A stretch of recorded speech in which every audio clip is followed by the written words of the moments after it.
Queridos irmãos e irmãs, vamos iniciar mais um ano litúrgico, o ano B, e celebraremos o primeiro domingo do Advento. As leituras que nos são propostas na liturgia de hoje é o capítulo 63 de Isaías, o Salmo 79, 1 Coríntios, capítulo 1, versículo de 3 a 9. Evangelho de São Marcos, capítulo 13, versículos de 33 a 37. Meditando na liturgia da palavra, vamos nos contextualizar a partir da primeira leitura que nos é proposta hoje como reflexão. O povo de Israel estava no cativeiro da Babilônia. Alguns anos tinham se passado depois que havia sido destruída Jerusalém. E na lembrança dos exilados estava viva em suas memórias a humilhação sofrida. Os soldados babilônicos destruindo as muralhas, o palácio do rei em chamas, as mulheres correndo com os seus filhos nos braços, enquanto eles refletem por que razão tinha acontecido isso, por que estavam sofrendo tanto. Então, o profeta faz a oração que temos como primeira leitura na liturgia de hoje. A liturgia nos apresenta, nessa primeira leitura, alguém muito angustiado invocando a Deus. Ele reza: Vós, Senhor, sois nosso Pai, nosso Redentor. Desde sempre é o vosso nome. Os hebreus não tinham como costume chamar Deus de Pai. E nessa leitura é a primeira vez na Bíblia que eles chamam a Deus de Pai. Porque eles não queriam fazer como os pagãos, que chamavam seus deuses de Pai. Mas no cativeiro da Babilônia deram conta que nem Abraão, nem Isaac, nem Jacó poderiam salvá-los, que eram o que eles chamavam de pai. Pai Abraão, pai Isaac, pai Jacó, que é Israel, é o que nós chamamos de os patriarcas. Mas os patriarcas tinham todos os motivos para se envergonharem destes seus filhos degenerados. Por isso, vai dizer o profeta, Abraão não nos conhece, Israel não se lembra de nós. Então é dentro deste contexto que pela primeira vez Deus é invocado como Pai, mas depois se tornará uma constância. Nos evangelhos, nós encontramos a palavra Pai 184 vezes saída da boca de Jesus. Também a palavra Redentor tem o seu significado, já que Redentor era aquele que tinha o direito de resgatar o seu parente que tivesse perdido a liberdade, porque havia se tornado prisioneiro por causa de dívidas ou porque havia se entregue como escravo ao seu credor. A pessoa, para se tornar o redentor dessa pessoa, ou juntava um montante para pagar a dívida, ou se entregava substituindo-se pelo aquele seu familiar. É aquilo que Jesus fez por nós, Por isso ele é o nosso Redentor. Como nós não tínhamos como pagar a nossa dívida, ele se entregou em nosso lugar. Depois que os babilônicos destruíram Jerusalém, ninguém poderia contar com o Redentor, já que todos tinham se tornado escravos. Não tinha outro caminho senão recorrer a Deus para que ele assumisse a tarefa de redentor. Depois deste clamor a Deus, a oração se torna um lamento. Por que nos deixais, Senhor, desviar-nos dos vossos caminhos, endurecermos os nossos corações, para que não vos temamos? É uma oração de angústia. Na verdade, é uma expressão angustiante que as pessoas de todos os tempos vivem. Por que Deus não impede o mal? É esse questionamento que fazemos. Porque não nos preserva do fracasso e das escolhas erradas que fazemos? Por que permite que os vícios e as paixões nos afastem do amor? Perguntas que ninguém nunca conseguiu dar uma resposta racional. Pergunta a que somente na oração poderemos encontrar a resposta. Mas para revigorar a fé, para encontrar motivo de esperança, o autor pensa nos tempos passados, recordando que sempre Deus agiu para clarear a noite escura do povo. Lembra de modo particular da noite da libertação do Egito.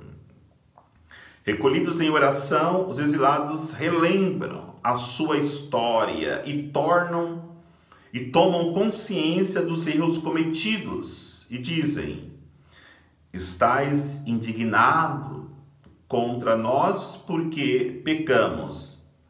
As nossas faltas nos levam como vento. Nos deixareis entregues às nossas faltas? Esta conscientização que são pecadores, que deveria desencorajá-los, tem feito ao contrário. Faz com que adquiram confiança. Vós, Senhor, é nosso Pai, e nós o barro, que sois o oleiro. Somos todos obras de vossas mãos. Então, volta a paz interior, a esperança, o olhar otimista. E isto são graças obtidas quando se reza. O ser humano só pode sentir-se seguro quando se dá conta de estar nos braços de um Pai que cuida dele. A imagem dos exilados na Babilônia é uma imagem da desventura de quem escolhe caminhos que são contrários aos caminhos de Deus, pois encontra a desilusão, a solidão, a vergonha, a infelicidade são consequências amargas do pecado. E por que Deus não intervém para nos impedir, para que não se cometa os erros?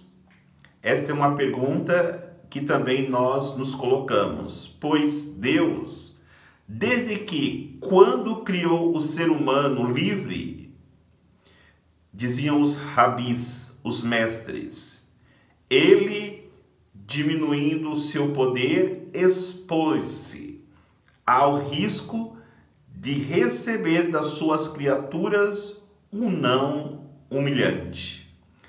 Deus, que calculou também as nossas rejeições, é obrigado por seu amor a continuar nos procurando, porque ele não pode impor-se, não pode dominar a nossa vontade, mas a sua paixão é tão grande pelo homem que foi capaz de dar a vida para demonstrar o seu amor para conosco.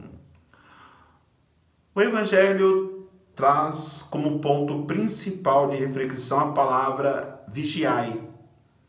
O Evangelho usa insistentemente esta palavra. Vai dizer: acautelai-vos e vigiai. Ele pediu que o porteiro vigiasse. Vigiai, portanto, digo a todos, vigiai. O que significa vigiar? Por que se insiste tanto na vinda à noite? Porque o dono da casa, em vez de vir de dia, chega ainda de improviso à noite. Quem representa o porteiro? Quem é o dono da casa? Onde foi? Que poderes deixou aos seus servos? É importante termos consciência antes de respondermos estes questionamentos. Quando Jesus diz: vigiai, portanto, visto que não sabeis quando vem o dono da casa, Jesus não está se referindo nesse texto à sua volta no futuro distante, mas à sua constante presença renovadora no mundo. Começamos então a responder os questionamentos. O dono da casa é Jesus Cristo, que no entanto não partiu, simplesmente mudou o modo de estar presente entre os seus discípulos. Ele agora está próximo de cada pessoa do que estava quando caminhava pelas estradas da Galileia. Então, ele está mais próximo de cada pessoa. Quando ressuscitou, ele não mais ficou sujeito aos limites da nossa condição humana e disse: eu estarei sempre convosco até os fins dos tempos. Só consegue perceber isso quem é capaz de enxergar além da densa escuridão da noite. É significativo o fato de o Senhor avisar que ele chegará durante a noite, porque ele virá quando o mundo estiver envolvido na escuridão. Se o dono da casa soubesse a hora que viria o patrão, estaria vigilante e não deixaria arrombar a casa. Os mestres de Israel ensinavam que na história do mundo teria 4 grandes noites. A primeira foi a noite da criação. Não existia o sol e a lua. Era noite quando Deus disse: faça-se a luz.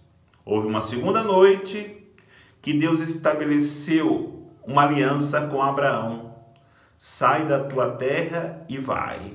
Mesmo na escuridão da fé, Abraão obedeceu a Deus.